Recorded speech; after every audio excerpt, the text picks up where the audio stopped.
Hey guys, here's the review for Spiral 21. The first page on your paper review may or may not be incorrect, but we're going to start with the matrix operations here. And we're going to start with some multiplication. I'm going to take a look at row by column. And for row 1, column 1, we get 0 plus 0, 0. Row 2, column 1, we get 0 plus 0, 0. Row 3, column 1, we get 0 again. I'm going to go to row 1, column 2. We're going to get 5 times 6 is 30, minus 4 is going to be 26. And then row 2, column 2, 6 times 6 is 36, plus another 12 is going to be 48. And then row 3, column 2, we're going to 3 times 6 is 18, minus 24 is negative 6. For the next one, I'm going to start off with row 1 by column 1. I don't have enough stuff, so this one is undefined. I can't actually multiply these.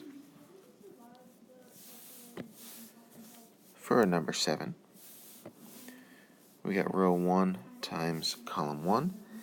Negative 6 times 6 is negative 36, and plus another 24. It's going to be negative 60.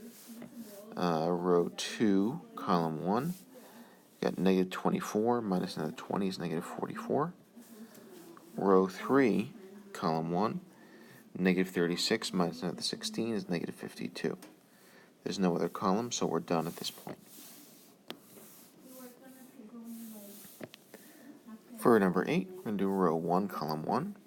We end up with negative 15xy plus, and we got negative 25xy. Okay. Row 1, column 2. That's going to be negative 3y squared x, and then plus 0 for the second part. And then row 1, column 3. It's going to be positive 9xy squared, and then 0 for the second part.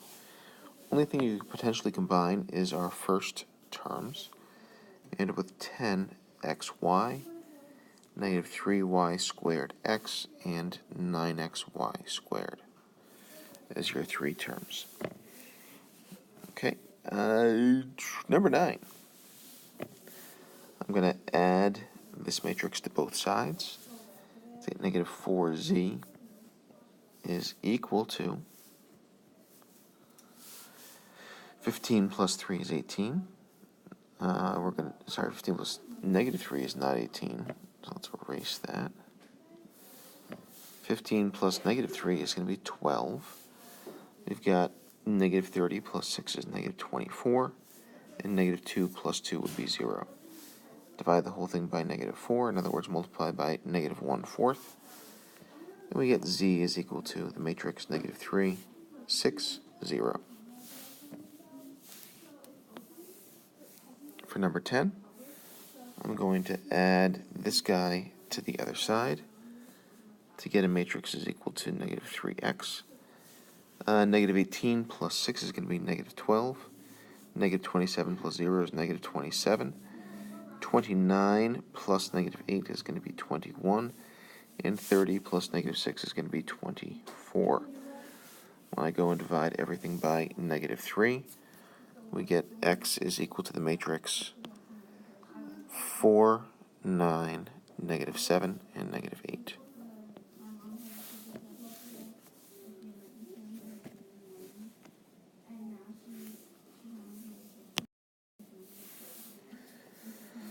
Next up, we got inverses, determinants, etc. We start with the determinants. We're doing the forward diagonal minus the backwards diagonal. 1 times negative 5 is negative 5, minus negative 1 times 0 is 0. The determinant for number 11 is negative 5. For number 12, we're doing the forward diagonal, which is negative 5, minus the backward diagonal, which is 3. We get negative 8 as an answer. For number 13, we've got to find the inverse. We know this is going to be flipping our forward diagonal, so that becomes 3 and 7. We're going to make this guy negative negative 3, which is positive 3. Negative negative 5 is positive 5. And then 1 over the determinant. So that's going to be 21 minus 15, which is 6. That's our answer. For 14, we're going to take the determinant, and that's going to be 8 minus 8 is 0. So in setting this up, oh man, we've got 1 over 0 out front. No inverse exists for this. Cannot divide by 0. For number 15, I'm going to take the inverse of this guy to multiply that by both sides. That's going to be a determinant. So we get 4 plus 6 is 10. So it's 1 over 10. And then we're going to flip our forward diagonal terms and make our backward diagonal terms the opposite value of what they would be. We're multiplying that by itself so that those guys cancel out to the identity for us. We multiply that to the other side as well.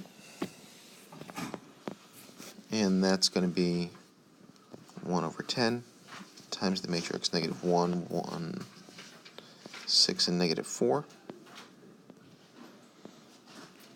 And then multiplied by the matrix negative 40 and negative 6. And then when we multiply these through, again, the left side is going to come out to 1001, which is just x. And then the right side, we got to do the multiplication out. So negative 1 times 40 is 40. Minus 36 is going to be 4. So I've got 1 over 10. So we got 4 on top. And then on the bottom, we're going to have negative 40 plus 24, which is going to be 16. When we actually do this out, and actually the determinant totally came out wrong for this, because 4 minus positive 6 is going to be negative 2. So this is going to be divided by negative 2 instead. We get negative 2 and negative 8. Moving on to number 16. We're going to follow the same process. I'm going to start off by finding determinant. We got 50 and minus 50, which is 0. As soon as we get the determinant of 0, that would mean that the inverse doesn't exist.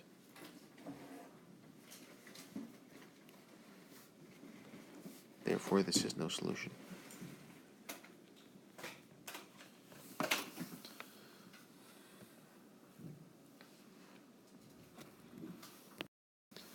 Moving on to look at a couple matrices solving with augmented matrices.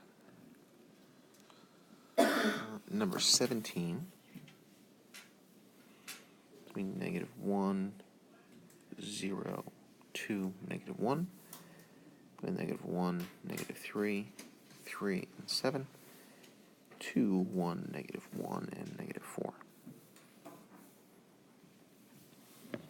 Okay, first thing I might do is multiply the top row by negative 1 to get 1 in the right place. So row 1 times negative 1, and that would give me 1, 0, 2, 1. I might also multiply row 1 times negative 1 and plus row 2 for the new row 2. And that's going to get rid of my negative 1 there. So we get 0. That doesn't change, so that's negative 3. Negative 2 plus 3 is 1. And 1 plus 7 is going to be 8.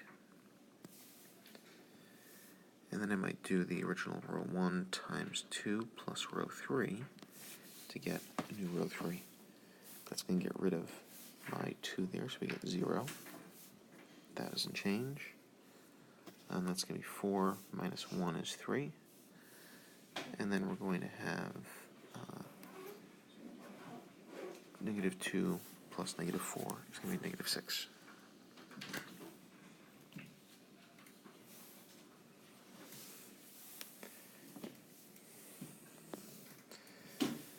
For our next step, I might move row 3 up to row 2. And I've already got a nice 0 in row 1, so we can keep row 1 the same. So we get 1, 0, 2, 1. This is going to be now 0, 1, 3, negative 6. And to get rid of the negative 3 there, I might do 3, row 3, plus row 2, and move that to row 3. It'll be 0 plus 0 is 0. 3 plus negative 3 is going to be 0. 9 plus 1 is going to be 10. And negative 18 plus 8 is going to be 10. I might divide both these last guys by 10 to get that to be 1 and 1. Okay. Now we've got to get rid of our two last column things. Maybe that's going to be negative 3, row 3, plus row 2, and probably negative 2, row 3, plus row 1. So that'd be 1, 0, 0, and negative 2 times 1 is negative 2, plus 1 is negative 1. Then we get 0, 1, 0, and negative 3 plus negative 6 is going to be negative 9. And then finally we're going to have 0, 0, 1, 1. Which looks like x, y, and z are going to be negative 1, negative 9, and 1, respectively. You may also hear some wild butterworthing in the background of this. For the second one of these, we've got 2, 2, 2, 2. Before I even begin, I'm going to divide that whole thing by 2 to get 1, 1, 1, 1. Then we're going to have 3, 0, 2, negative 3, and 2, 1, 3, negative 4. Okay, I'm going to start to try to get the first column zeroed out. This will be negative 3, row 1, plus row 2, keeping the first row the same. So 1, 1, 1, 1. That's going to be 0. Negative 3, row 1 is negative 3, plus 0 is negative 3. Negative 3 plus 2 is negative 1. And negative 3 plus negative 3 is going to be negative 6. Negative 2, row 1, plus row 3, we'll get rid of the 2 in the first column. We get 0, we get negative 1, we get positive 1, and negative 6. I kind of like the last row better than the middle row right now, because that already has a 1, and that means we try to get rid of the last row first. If I do row 3 plus row 2, that's going to get rid of that one, negative 1. And negative row 3 plus row 1 is going to get rid of our last column's 1. So first row is going to be 1, negative 1, or negative 1 is 1, plus 1 is 2. Negative 1 plus 1 is 0. And then 6 plus 1 is 7. For row 2, we're going to add those two together. So we get 0, negative 4, 0, negative 12. I might also at this point divide this entire row by negative 4 to make that 1 and 3 respectively. And then our last row is going to be 0, negative 1, 1, and negative 6. Last thing I have to do is to get rid of our two non-zero second column pieces. to start out, I might do row 2 plus row 3 for row 3, and negative 2 row 2 plus row 1 for row 1. That's going to give me 1, 0, 0. Negative 2 times 3 is negative 6, plus 1 is negative 5. Second row, we're already good with that, 0, 1, 0, 3. And third row is going to be 0, 0, 1. And if it's row 2 plus row 3, we get negative 3. That gives us x equals negative 5, y equals 3, and z equals negative 3.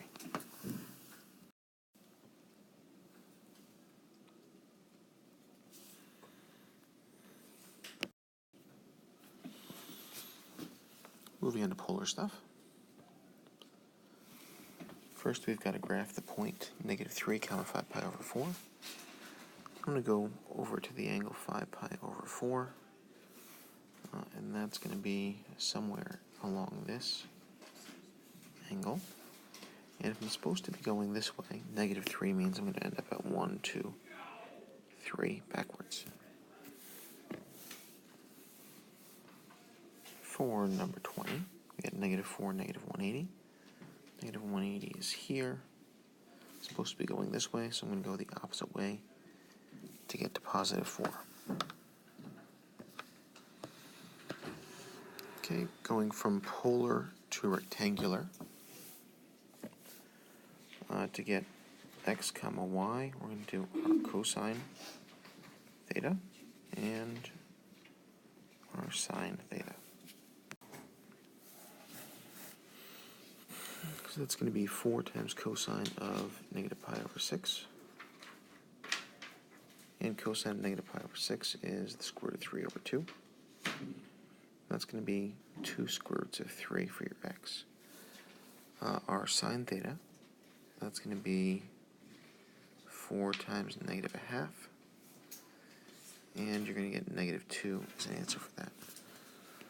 You will have a unit circle for your spiral tomorrow, or whatever your spiral is. So you don't need to worry about having these memorized. Same thing for number 22.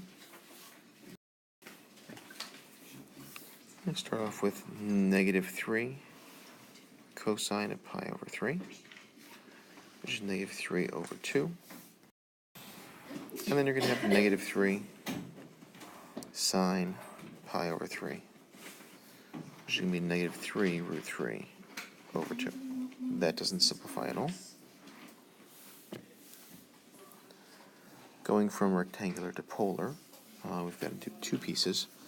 First is we need a r, which is r squared is x squared, so that's 9 over 4, plus y squared, so that's going to be 9 times 3 over 4, which is 36 over 4. The square root of which is going to be 6 over 2, which is 3. I could have also reduced that. 36 over 4 is 9, and then we get 3 as a square root. Then we also need an angle to go with this. We know that tangent of theta is equal to y over x. So negative 3 root 3 over 2 divided by 3 over 2. The 3 over 2's cancel out, leaving you with negative square root of 3. So tangent is looking at negative value down there, which makes sense based on our points. And the one that's a square root of 3 is going to be a 60-degree family of angle. So we're looking at 3 comma negative pi over 3, or similar for an angle.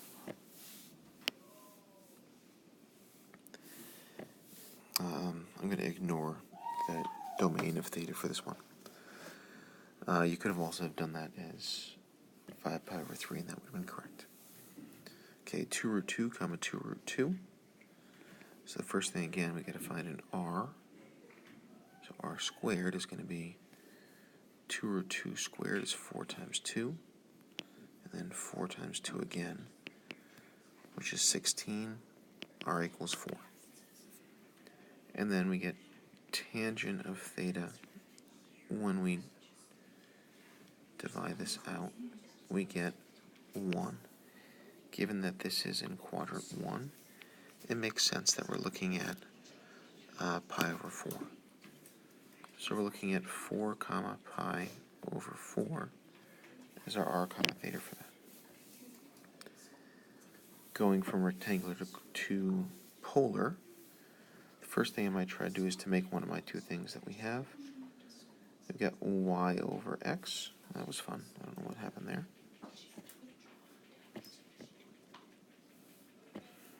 So we get y over x is equal to root 3 over 3. I just divided both sides by x. And then if I go to take, we get tangent of theta is equal to the square root of 3 over 3. That means that theta is going to be pi over 6 or something similar. For the second one, I got a pretty direct conversion. X squared plus y squared is equal to r squared. R squared equals 4, which means that r equals 2. For number 27, we got to do a little bit of work first. This is about as hard as they get for polar to rectangular form, because I don't have anything here I can use. So what we're going to do is to write this as multiply the whole thing by r. We get r squared is equal to 4 r cosine theta, which means x squared plus y squared is equal to 4, and r cosine theta is x. I'm okay with you stopping there. And finally, for 28, we've got y over x is equal to 3. And if you wanted to, you could write this as y equals 3x. That would be a line with a slope of 3.